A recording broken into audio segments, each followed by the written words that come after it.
السلام علیکم ورحمۃ اللہ وبرکاتہ۔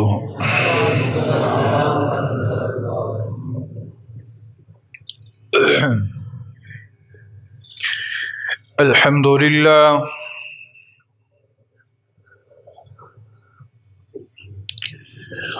الحمد للہ وکفی وسلام علی عبادہ الذین اصطفی، اما بعد فاعوذ باللہ من الشیطان الرجیم، بسم اللہ الرحمن الرحیم۔ ما آتاکم الرسول فخذوہ وما نهاکم عنہ فانتہوا، وفی مقام وبالوالدین احسانا وبذی القربى والیتامى والمساکین والجار ذی القربى والجار الجنب والصاحب بالجنب، وفی مقام ان اللہ یأمر بالعدل والإحسان وإیتاء ذی القربى وینہی عن الفحشاء والمنکر۔ آمنت باللہ صدق اللہ مولانا العظیم وصدق رسولہ النبی الکریم، ونحن على ذلك لمن الشاہدین والشاکرین والحمد للہ رب العالمین۔ تمام احباب انتہائی ذوق، شوق، عقیدت، محبت، احترام اور ثواب کی نیت سے ایک مرتبہ درود شریف پڑھ لیجیے۔ اللہم صل علی محمد وعلی آل محمد کما صلیت علی ابراہیم وعلی آل ابراہیم انک حمید مجید۔ اللہم بارک علی محمد وعلی آل محمد کما بارکت علی ابراہیم وعلی آل ابراہیم انک حمید مجید۔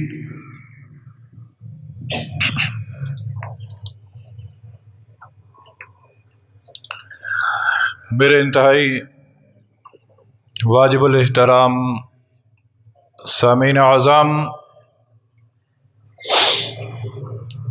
ہم میں سے ہر انسان یہ چاہتا ہے کہ ہمارا گھر برکتوں کا، رحمتوں کا ایک مجموعہ بن جائے۔ میں اور آپ بلکہ معاشرے کا ہر فرد جو ہے وہ اس بات کا متلاشی ہے کہ میرے گھر کے اندر سکون ہو، میرے گھر کے اندر رحمتوں کا نزول ہو، میرے رزق کے اندر برکتیں ہوں۔ آپ جتنے احباب یہاں تشریف فرما ہیں، آپ صبح سے شام تک اور شام سے صبح تک اسی تگ و دو میں لگے ہوئے ہیں کہ کس طرح ہمارے رزق کے اندر برکتیں آ جائیں، ہمیں خوشحالی والی زندگی نصیب ہو، ہمیں سکون والی زندگی نصیب ہو۔ لیکن افسوس کے ساتھ یہ کہنا پڑتا ہے کہ جہاں سے یہ چیزیں ملنی تھیں،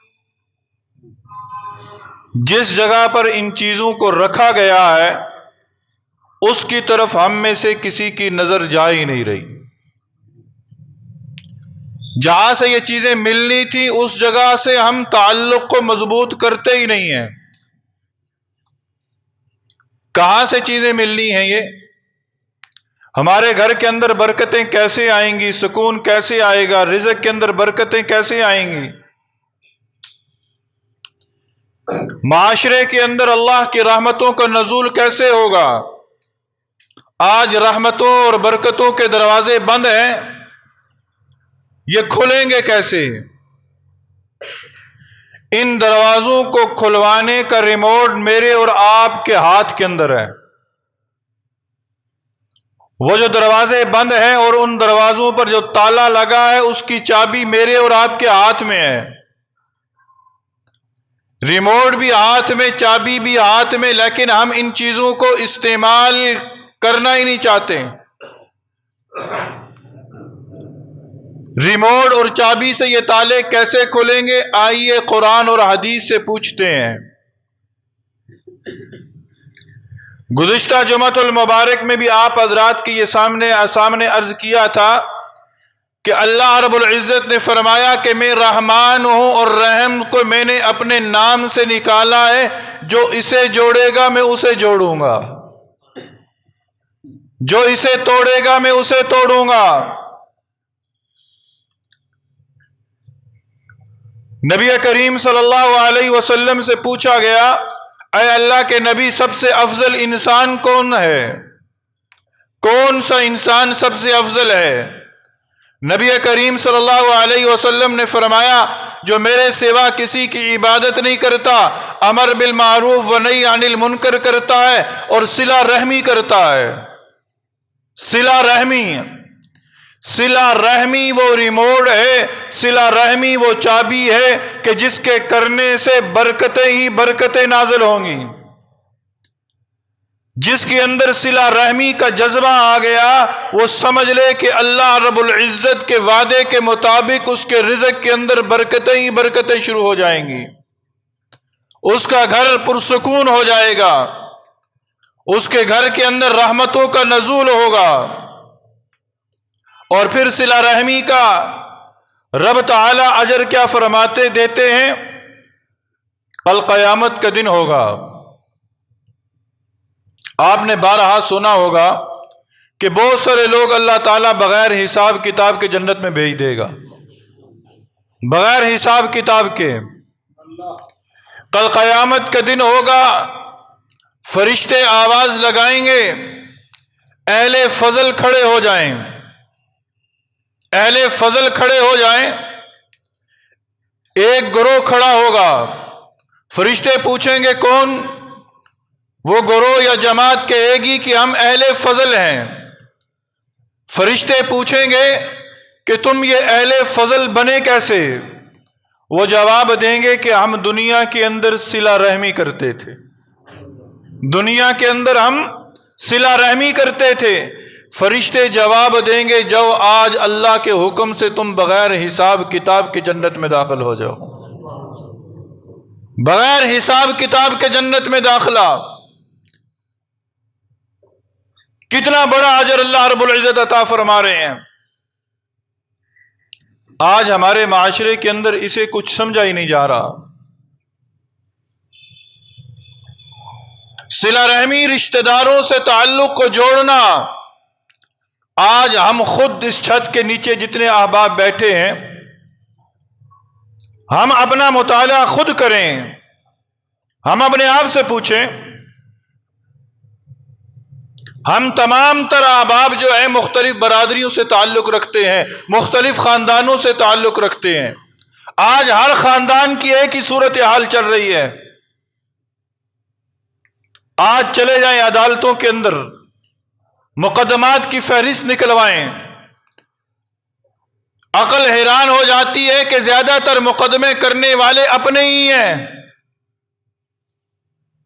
اپنے ہی ہیں۔ بھائی نے بھائی پر مقدمہ کیا ہوا ہے، چچا نے بھتیجوں پر مقدمہ کیا ہوا ہے، ماموں نے بھانجوں پر مقدمہ کیا ہوا ہے۔ یہاں تک کہ افسوس کے ساتھ کہ آج اولاد اپنے ماں باپ پر مقدمہ بازی کر رہی ہے۔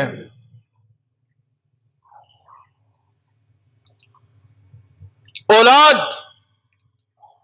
تو پھر ہم کہتے ہیں کہ صلہ، اللہ کی برکتیں اتریں، اللہ کی رحمتیں اتریں، ہماری دعائیں قبول ہوں۔ آج یہ کیوں گلہ کیا جاتا ہے کہ ہم جس چیز کو ہاتھ لگاتے ہیں سونا بھی ہو وہ مٹی بن جاتی ہے؟ حالانکہ ایک دور وہ تھا کہ جس چیز کو ہاتھ لگاتے تھے مٹی کو بھی ہاتھ لگاتے تھے، سونا بن جاتی تھی۔ آج اس کا الٹ ہے۔ الٹ اس وجہ سے ہے کہ ہمارا معاملہ اپنے رشتہ داروں کے ساتھ ٹھیک نہیں ہے۔ اللہ نے جب کہا ہے کہ جو جوڑے گا میں اسے جوڑوں گا، جو توڑے گا میں اسے توڑوں گا،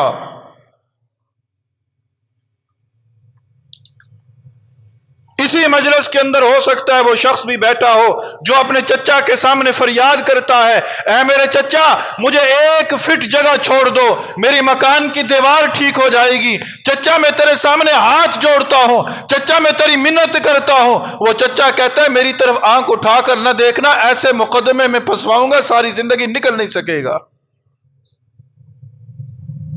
حالات تو ہمارے یہ ہیں،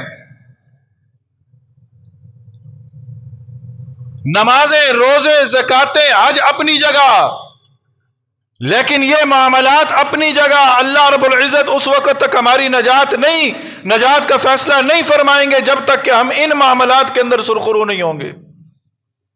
آج ان معاملات میں ڈنڈیاں ماری جا رہی ہیں، آج ان معاملات کو معاملات سمجھا ہی نہیں جا رہا۔ تو صلہ رحمی وہ عمل ہے، نبی کریم صلی اللہ علیہ وسلم نے فرمایا قطع تعلقی کرنے والا، رشتہ داروں سے تعلق توڑنے والا، قطع تعلقی کرنے والا، فرمانے والے کون ہیں؟ آقا دو جہاں نبی صلی اللہ علیہ وسلم فرماتے ہیں قطع تعلقی کرنے والا جنت میں داخل نہیں ہوگا۔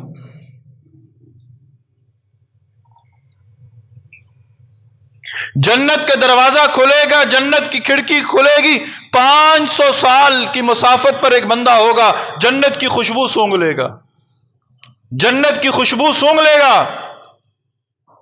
لیکن رشتہ داروں سے تعلق توڑنے والا سن لے، وہ جنت تو کیا جنت کی خوشبو بھی نہیں سونگھ پائے گا۔ رشتہ داروں سے تعلق توڑنے والا۔ آج ہمارے معاشرے کے اندر کتنے تعلق توڑے جاتے ہیں چھوٹی چھوٹی باتوں پر، چھوٹی چھوٹی۔ آج ہم خود موازنہ کریں نا، آج ہم اپنے ساتھ خود تکرار کر لیں کہ میرے ساتھ میری برادری کے کتنے لوگ ناراض ہیں، میرے ساتھ میری برادری کے کتنے لوگ راضی ہیں۔ میں چاہے جتنی مرضی نمازیں پڑھوں، ذکر اذکار کروں، تسبیح پہ تسبیح پھیرتا چلا جاؤں، اگر میرے رشتہ دار ناراض ہیں تو پھر ان نیکیوں کا کیا فائدہ؟ وہ شیخ خراسان کا واقعہ سنا تھا نا کہ حرم پاک کے اندر رہنے والا وہ شخص جس کے زندگی کے 24 گھنٹے بیت اللہ کے سامنے گزرتے تھے،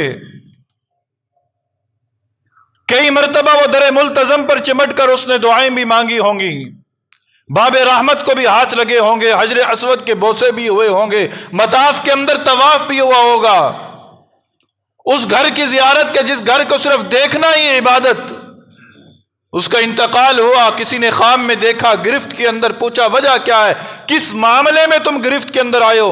کہا کہ میری بہن مجھ سے کسی معاملے میں ناراض تھی، میری بہن مجھ سے ناراض تھی۔ آج دیکھ لیں ہمارے معاشرے کے اندر بہنیں ناراض ہیں، بھائی ناراض ہیں، اولادیں ناراض ہیں، اور پھر ہم کہتے ہیں اللہ کی رحمتیں برسیں۔ ایسا نہیں ہوگا، ہم دعائیں مانگتے ہیں نیک حکمران آئے، حالات بد سے بدتر ہوتے چلے جائیں گے۔ اگر حالات کو ہم نے سدھارنا ہے تو یہ ہمارے اپنے اختیار میں ہے۔ ہم معاشرے کے اندر ایسی فضا قائم کریں کہ جسے پتہ چلے کہ اس معاشرے کے اندر مسلمان رہنے والا ہے، مسلمان رہتا ہے۔ دین اسلام کی ابتدا ہوئی نا، کلمہ پڑھا جن لوگوں نے نا، انہوں نے اپنے آباء و اجداد کے قاتلوں کو معاف کر دیا، معاف کر دیا۔ دشمنیاں محبتوں کے اندر تبدیل ہو گئیں، نفرتیں دوستی کے اندر تبدیل ہو گئیں۔ اسی وجہ سے اللہ کی مدد اتری تھی، اسی وجہ سے بدر کے اندر فرشتے اترے تھے۔ آج بھی وہی رب ہے جس نے بدر کے اندر فرشتے اتارے تھے، آج بھی وہی رب ہے، لیکن آج فرشتے کیوں نہیں اتر رہے؟ آج ہمارا وہ ایمان نہ رہا، وہ ایمان کی کیفیات نہ رہی۔ تو اپنے اخلاق کو بہترین کرنے کے لیے ضروری ہے کہ ہم اپنے اندر صلہ رحمی کے جذبے کو پیدا کریں، صلہ رحمی کے جذبے کو پیدا کریں۔ اب صلہ رحمی کرنی کس کے ساتھ ہے؟ ماں باپ کے ساتھ صلہ رحمی کریں۔ سب سے زیادہ حقدار میرے رشتہ داروں میں سب سے زیادہ حقدار کون ہے؟ وہ میرے ماں باپ ہیں، میرے ماں باپ، کہ میں ان سے صلہ رحمی سے پیش آؤں۔ بڑھاپے کے اندر چلے جائیں، میں ان سے ایسے ہی برتاؤ کروں جس طرح انہوں نے بچپن میں مجھ پر رحم کیا تھا یا میرے ساتھ برتاؤ کیا تھا۔ لیکن آج اس کو الٹ ہو رہا ہے. باپ بوڑھا ہو جائے نا، ماں بوڑھی ہو جائے، کام کاج کے نہ رہیں، تو ان کا وجود ہمارے لیے گھر کے اندر کھٹکتا ہے پھر. حالانکہ بوڑھے ماں باپ کا وجود میرے اور آپ کے لیے تو باعث رحمت ہونا چاہیے تھا کہ گھر کے اندر میری ماں ہے، گھر کے اندر میرا باپ ہے، اگرچہ بوڑھا ہو چکا ہے لیکن اس کی وجہ سے رب کی رحمتوں کا نزول ہو رہا ہے. لیکن آج ہمارے معاشرے کے اندر والد بوڑھا ہو جائے، ماں بوڑھی ہو جائے، وہ کام کاج نہ کر سکیں، بستر پر آ جائیں تو ہماری طبیعت تبدیل ہو جاتی ہے، ہماری طبیعت کے اندر چینجنگ آ جاتی ہے، انقباض پیدا ہو جاتا ہے. ذرا سوچا کہ اگر اس وقت میرے والد کی طبیعت بگڑ جاتی جب میں چلنے پھرنے کے قابل نہ تھا. آج ماں باپ کا پیشاب بستر پر نکل جائے تو آوازیں بلند کر دیتا ہے.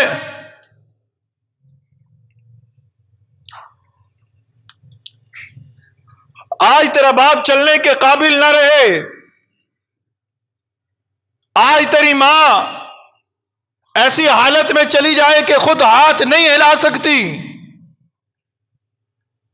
تو کہتا ہے کہ میرے گھر کے اندر وبال پیدا ہو گیا. شرم کر، دیکھ اس وقت کو کہ جب تیرا پیشاب نکلا کرتا تھا، اگر تیری ماں تجھے اٹھا کر گھر سے باہر پھینک دیتی تو تیرا بنتا کیا؟ جب تیرا پیشاب بستر پر نکلا کرتا تھا، تیرا باپ تجھے گھر کے اندر نہ رکھتا، تجھے باہر پھینک دیتا، بتا اس وقت تو کیا کر سکتا تھا؟ یہ عدلے کا بدلہ ہے، جیسا کرو گے ویسا بھرو گے. تو ماں باپ کے ساتھ اس نے سلوک سے پیش آنا یہ صلہ رحمی کا پہلا نمبر ہے، پہلا حق ہے کہ اپنے ماں باپ چاہے جیسے بھی ہیں، جس حال میں بھی ہیں، ان کے ساتھ ہمیشہ صلہ رحمی سے پیش آنا، صلہ رحمی سے پیش آنا. پھر اپنے بہن بھائیوں سے صلہ رحمی سے پیش آنا، بہن بھائیوں سے صلہ رحمی سے پیش آنا، اولاد سے صلہ رحمی سے پیش آنا. پھر اس کے بعد جتنے قریبی رشتہ دار ہیں ان کے ساتھ صلہ رحمی سے پیش آنا. قرآن مجید فرقان حمید کے اندر متعدد مقامات پر بیان کیا گیا ہے کہ رشتہ داریوں کے حقوق پورے کر کے آنا، رشتہ داروں کے حقوق پورے کر کے آنا، رشتہ داروں کے حقوق پورے کر کے آنا. کتنا عرصہ ہو گیا جمعہ پڑھتے ہوئے، آپ جمعے کا خطبہ سنتے ہیں نا، جمعے کا دوسرا خطبہ جس آیت پر ختم ہوتا ہے اس آیت کے اندر بھی یہ حکم دیا گیا ہے کہ اپنے قریبی رشتہ داروں کے ساتھ حسن سلوک سے پیش آنا. حضرت عمر بن عبد العزیز رحمہ اللہ کے دور خلافت سے لے کر آج تک اس آیت کو خطبے کا حصہ سمجھا جاتا ہے. اس کے بغیر خطبہ جمعہ مکمل نہیں ہوتا کہ ان اللہ یامر بالعدل والاحسان وایتاء ذی القربى. اللہ نے حکم دیا ہے تمہیں کہ رشتہ داروں کے حقوق پورے کرنا، رشتہ داروں کے حقوق پورے کرنا. خدا را اس معاملے میں سوچئے، کبھی وقت ملے نا تاریک کمرے کے اندر بیٹھ کر اپنے ماضی کے اوراق کھنگالیے گا، اپنے ضمیر سے خود پوچھئے گا کہ میرا معاملہ میرے رشتہ داروں کے ساتھ کیسا ہے. ایک بندہ کہتا ہے میں اپنے رشتہ داروں کے ساتھ حسن سلوک سے پیش آتا ہوں، میرے رشتہ دار میرے ساتھ حسن سلوک سے پیش نہیں آتے.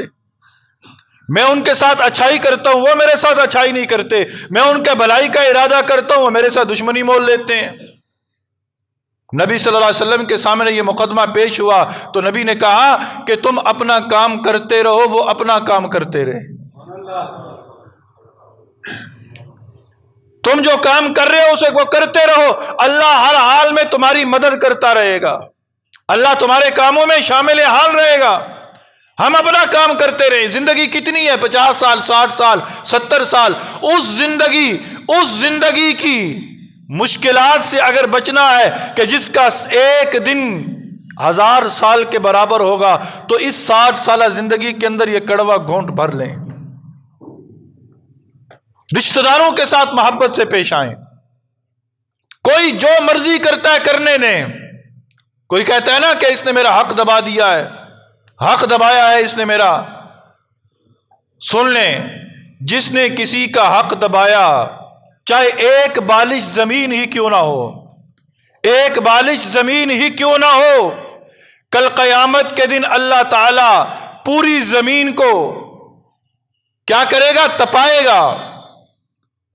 پلیٹ کی صورت میں یہ زمین ہوگی، جہنم کی آگ کے اندر تپایا جائے گا، اور پھر اس ساری زمین کو اٹھا کر اس کے گلے میں پھینک دیا جائے گا، اس کے گلے کے اندر ڈال دیا جائے گا، اٹھا آج اس کا بوجھ اٹھا۔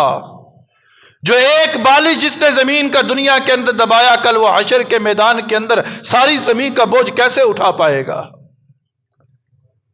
جس نے حق دبایا اسے بھی معاف کر دو، پھر بھی تم خسارے میں نہیں ہو، فائدے میں ہو، یہ گھاٹے کا سودا نہیں ہے۔ آج سب سے زیادہ نفرتیں اسی بات پر ہوتی ہیں کہ اس نے میری زمین کو دبا لیا، اس نے میری وراثت کو دبا لیا، اس نے میری جائیداد کو دبا لیا، اسی پر جھگڑے ہو رہے ہیں۔ پھر جھگڑے ہوتے ہیں، میں نے رشتہ مانگا، اس نے رشتہ نہ دیا، ناراضگیاں۔ اور اللہ کے بندو، جس سے تم نے رشتہ مانگا اس نے تمہیں رشتہ نہیں دیا، تم اللہ کی رضا کے لیے اسے معاف کر دو، اللہ تمہاری اولاد کے لیے رشتے کا انتظام وہاں سے کرے گا جہاں تمہارا وام و گمان نہ ہوگا۔ تو صلہ رحمی کا جذبہ اپنے اندر پیدا کرے۔ پھر اس کے بعد پڑوسیوں کے حقوق، صلہ رحمی کے بعد پڑوسیوں کے حقوق کا جذبہ۔ نبی صلی اللہ علیہ وسلم نے فرمایا کہ جو ایمان رکھتا ہے اللہ پر اور قیامت کے دن پر، اسے چاہیے کہ وہ اپنے پڑوسی کی عزت کرے، پڑوسی کی عزت کرے۔ نبی صلی اللہ علیہ وسلم نے فرمایا پڑوسیوں کے حقوق لے کر جبرائیل امین میرے پاس اتنی بار آئے کہ مجھے اندیشہ ہونے لگا کہ کہیں پڑوسیوں کو وراثت کا حقدار ہی نہ بنا دیا جائے۔ اتنے حقوق ہیں پڑوسیوں کے۔ ایک عورت کا ذکر ہوا، اے اللہ کے نبی، ایک عورت ہے جو نمازیں پڑھتی ہے، رات کو ذکر و اذکار کرتی ہے، تہجد کی پابند ہے، نفلی روزے رکھنے والی بھی ہے، لیکن ایک ان تمام تر خوبیوں کے باوجود ایک خامی اس کے اندر پائی جاتی ہے۔ وہ خامی کون سی ہے؟ کہ اس کے پڑوسی اس سے تنگ ہیں۔ نبی صلی اللہ علیہ وسلم نے فرمایا جہنم میں جائے گی، جہنم میں جائے گی۔ اور آج ہم پڑوسیوں کے حالات دیکھ لیں۔ نبی صلی اللہ علیہ وسلم کے پاس ایک شخص آیا، آ کر کہا اے اللہ کے نبی، مجھے کیسا پتہ چلے گا، مجھے کیسے پتہ چلے گا کہ میں ایمان والا ہوں، میرا ایمان ہے؟ نبی صلی اللہ علیہ وسلم نے فرمایا اپنے پڑوسیوں سے پوچھ لو، جس کا پڑوسی اس کے ایمان کی گواہی دے دے وہ سمجھ لے کہ اس کے پاس ایمان موجود ہے۔ اتنے حقوق ہیں پڑوسیوں کے۔ اور آج پڑوسی کون ہیں، کہاں سے آئے ہیں؟ آج پڑوس میں جنازہ بھی ہو جائے تو نہیں پتا، آج پڑوس میں جنازہ بھی ہو جائے تو نہیں پتا کسی کو۔ میں یہ سمجھتا ہوں کہ اللہ کا بڑا کرم ہے، اللہ کا پھر میں کہتا ہوں شکر ہے کہ ان علاقوں کے اندر جو متوسط طبقہ کے لوگ رہتے ہیں، ان علاقوں کے اندر پھر ان چیزوں کو دیکھا جاتا ہے۔ آپ چلے جائیں کہ جہاں لوگ رہنے کے متمنی ہیں، ایسی سوسائٹیز کے اندر، بڑی بڑی سوسائٹیز کے اندر آپ چلے جائیں، یقین جانیں دیوار ایک ہے، دو گھروں کے درمیان ایک دیوار ہے، دوسرے گھر کے اندر جنازہ، ساری رات پڑوس کو نہیں پتا کہ اس گھر میں کوئی فوت ہو گیا ہے۔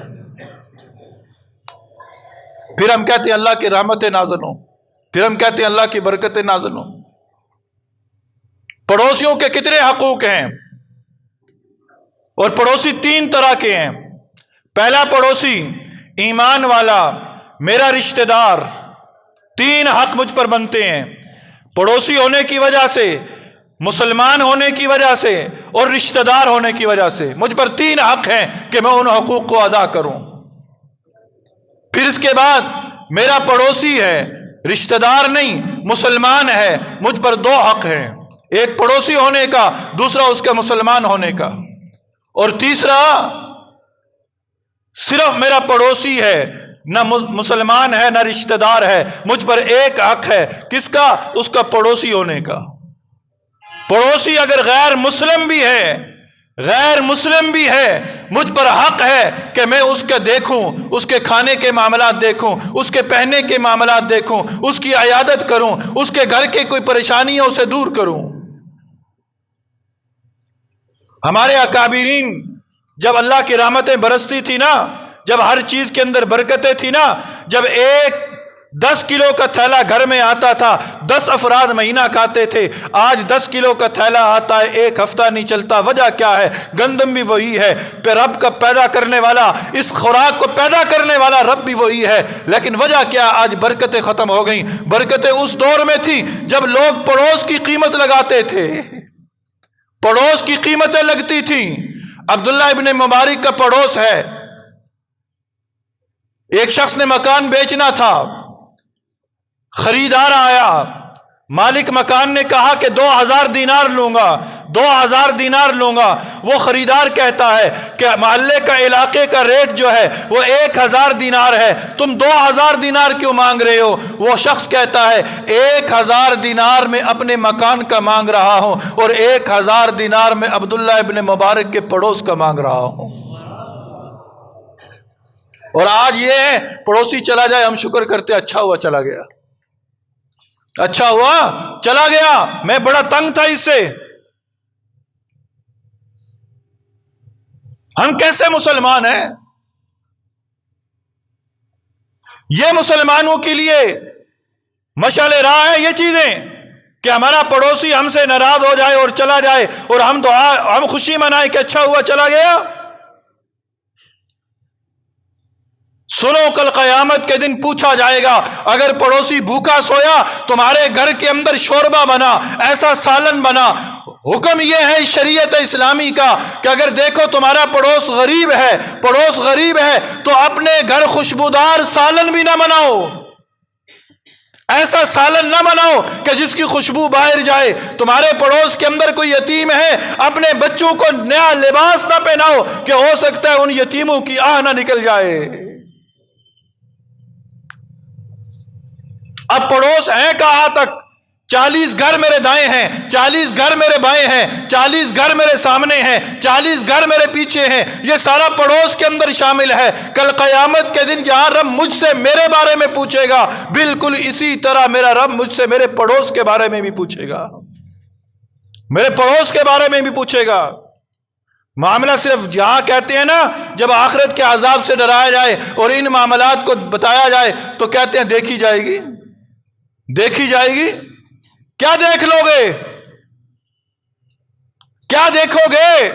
جب ایک پڑوسی اپنے حق کو لے کر آئے گا، ایک شخص جنت کی طرف جا رہا ہوگا کہ ایک دوسرا شخص آ کر اس سے لپٹ جائے گا، لپٹ جائے گا، پوچھا جائے گا تو اس سے کیوں لپٹا؟ رب سے وہ فریاد کرے گا، اے میرے رب پوچھ اس سے، میں اس کے پڑوس میں تھا، یہ خود پہنتا تھا، میں ننگی زندگی گزارتا تھا، یہ خود کھاتا تھا، میں نے بھوکی زندگی گزاری، اس نے اپنی بیٹیوں کے نکاح کروا دیے، دھوم دھام سے کروڑوں روپیہ خرچ کر دیا، اور میری بیٹی جہیز کی وجہ سے ساری زندگی گھر میں بیٹھی رہی۔ کیا جواب دیں گے؟ کیا دیکھیں گے؟ اس لیے ہم نے اپنے اخلاق کو بہتر کرنا ہے۔ کامیابی اس کی ہے جس کے اخلاق بہتر ہیں، اور اخلاق اس کے بہتر ہوں گے کہ جس کے اندر پڑوسیوں کے حقوق کا جذبہ ہوگا، ان کے حقوق کو پورا کرنے کا جذبہ ہوگا۔ ہمارا ایمان اس وقت تک مکمل نہیں ہو سکتا۔ رجب کا مہینہ ہے، شب قدر، شعبان کے اندر شب برات آنے والی ہے، رمضان کا مبارک مہینہ آنے والا ہے، رحمتوں کا مہینہ آنے والا ہے۔ اس سے کون مستفید ہوگا؟ یہ رحمتیں کسے ملیں گی؟ کسے ملیں گی؟ کہ جن کے اندر یہ اخلاق ہوں گے، جن کے اندر یہ اخلاق ہوں گے۔ کون کون سی اخلاق؟ گزشتہ کئی جمعے میں نے آپ حضرات کے سامنے یہ عرض کرتا ہوا چلا آ رہا ہوں، سچ بولنا، سچائی کا معاملہ کرنا، دوسروں کی مدد کرنا، صلہ رحمی کرنا، اور احسان کا بدلہ چکانا، احسان کا بدلہ چکانا، پھر شرم و حیا والی زندگی اپنانا۔ اور آج آپ حضرات کے سامنے رکھا ہے پڑوسیوں کے حقوق پورے کرنے کا جذبہ، پڑوسیوں کے حقوق پورے کرنے کا جذبہ۔ پھر اس کے ساتھ اور حقوق بھی ہیں، مہمانوں کی عزت ہے، مہمانوں کی جو ہے خدمت ہے، بیمار کی عیادت ہے، ساتھیوں کی مدد ہے۔ یہ تمام تر وہ اخلاق ہیں جن کا تعلق حقوق العباد سے ہے۔ میں آخر میں صرف اتنا ہی کہوں گا، جب تک ہمارے اندر حقوق العباد کو پورا کرنے کا جذبہ پیدا نہیں ہوگا، اس وقت تک ہم جتنی مرضی نیکیاں کر لیں، ہماری نجات کی صورت نظر نہیں آتی۔ حقوق العباد اول ہے، حقوق العباد اول ہے۔ یہ اگر حقوق پورے نہیں ہوں گے نا، اور ان حقوق العباد میں سے آج جو آپ نے سماعت فرمایا پڑوسیوں کے حقوق، اس کا بڑا فقدان پایا جاتا ہے۔ ہم اپنے پڑوسیوں کے حقوق کا خیال رکھیں۔ میری عمل سے، میری کسی وجہ سے میرا پڑوسی مجھ سے ناراض ہے نا، تو میں اس عمل کے بارے میں جانچوں کہ آخر کیا وجہ ہے، میرا پڑوسی مجھ سے کیوں ناراض ہے۔ اگر میرے اندر کوتاہی ہے تو میں خود اس کوتاہی کو دور کروں، میں اس خود کوتاہی کو دور کروں۔ یہ نہیں کہ میں جھگڑے پہ آ جاؤں، یہ نہیں کہ میں آج اخبارات پڑھیں بچوں کی لڑائیوں پہ قتل ہو رہے ہیں، یہ مسلمان ہے۔ پڑوس کے بچے آپس میں لڑ پڑے، گھر کی عورتیں نکل آئیں، گھر کے مرد نکل آئے اور قتل و غارت کا بازار گرم ہو گیا، یہ مسلمان ہے؟ مسلمان تو وہ تھا کہ اگر کابل کے اندر بھی کسی ایک پاؤں کے اندر کانٹا چبھتا تھا تو مدینہ کے اندر رہنے والا مسلمان اس درد کو محسوس کرتا تھا۔ آج بچوں کی لڑائیوں پہ جو ہے قتل و غارت، یہ پڑوسیوں کے حقوق ہیں۔ پھر یہ تمام تر معاملات کرنے کے بعد ہم کہتے ہیں اللہ برکتیں دے دے، اللہ رزق میں برکتیں دے دے، اللہ صحت میں برکتیں دے دے۔ یہ ایسے دعائیں قبول نہیں ہوں گی، ایسے دعاؤں کی قبولیت نہیں ہے۔ دعاؤں کی قبولیت اگر چاہتے ہیں ہم لوگ، اگر ہم یہ چاہتے ہیں کہ ہماری دعائیں قبول ہوں، تو ہمیں اپنے اندر یہ جذبات پیدا کرنے ہوں گے۔ زندگی کیا ہے؟ یاد رکھیں، جن کی خاطر ہم لڑتے ہیں نا، انہوں نے مرنے کے بعد ہمیں بلا دینا ہے۔ ہمیں یاد نہیں رکھنا ان لوگوں نے۔ آج دوست کی خاطر دوست جاتا ہے، آج سارے محلہ دار ایک وجہ سے اکٹھے ہو جاتے ہیں، آج سیاسی بنیاد پر لوگ اکٹھے ہو جاتے ہیں دوسروں کو تکلیف پہنچانے کے لیے، لیکن یہ بھول جاتے ہیں کہ ایک نہ ایک دن انہوں نے دنیا چھوڑ کے چلے جانا ہے، اور جن کی خاطر تم لڑتے ہو کبھی تمہاری قبر کے راستے پر بھی نہیں چلیں گے۔ یہ ہمیں کیا جو تربت پہ میلے رہیں گے، ہمیں کیا جو تربت پہ میلے رہیں گے، تہے خاک ہم تو اکیلے رہیں گے۔ جہاں جانا ہے نا وہاں کی تیاری کریں، اور وہاں کی تیاری کیسے ہوگی کہ ہم حقوق العباد کو پورا کرتے رہنے کے جذبات اپنے اندر پیدا کریں۔ اللہ مجھے بھی اور آپ سب کو بھی عمل کی توفیق نصیب فرما دے۔ آمین۔